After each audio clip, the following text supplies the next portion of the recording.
ইসরায়েলের নতুন করে ব্যালিস্টিক ক্ষেপণাস্ত্র হামলা শুরু করেছে ইরান। এদিকে ইরান রাষ্ট্রীয় গণমাধ্যম নিশ্চিত করেছে ইসরায়েলের দিকে নতুন করে ব্যালিস্টিক ক্ষেপণাস্ত্র নিক্ষেপ করা হয়েছে। পরবর্তী হামলাগুলো আরও কঠিন এবং বড় পরিসরে চালানো হবে বলে ঘোষণা দিয়েছে ইসলামিক রিপাবলিকের সামরিক মুখপাত্র।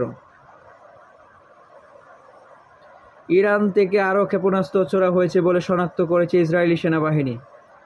নতুন এই ক্ষেপণাস্ত্রের ইসরায়েলের শহরগুলোতে পৌঁছানোর আগেই বাসিন্দাদের সতর্ক করে দিয়েছে তারা। রোববার 15 জুন বিকেলে দেশ জুড়ে নাগরিকদের বিভিন্ন আশ্রয়স্থলের কাছাকাছি থাকতে বলা হয়েছে, খবর সিএনএ।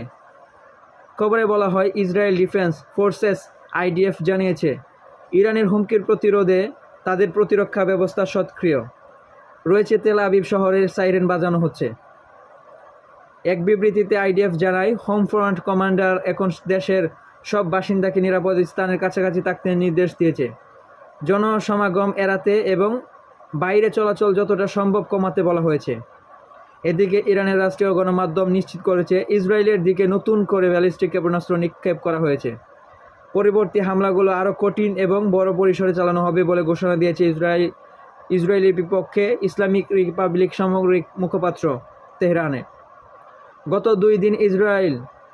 দুই দিনে ইসরায়েলি হামলায় অন্তত 80 জন নিহত এবং 800 জন আহত হয়েছে বলে দাবি করেছে ইরানি গণমাধ্যম।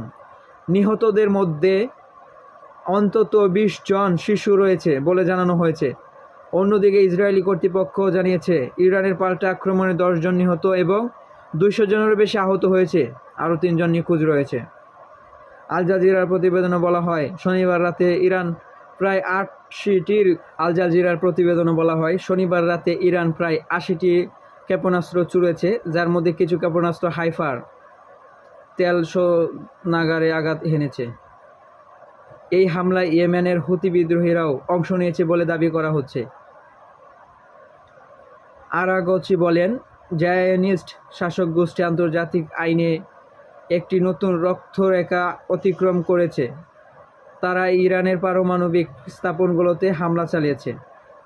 ইসরায়েল এখন ইরানের ইস্পাহান প্রদেশের একটি প্রতিরক্ষা স্থাপনা এবং শিরাজের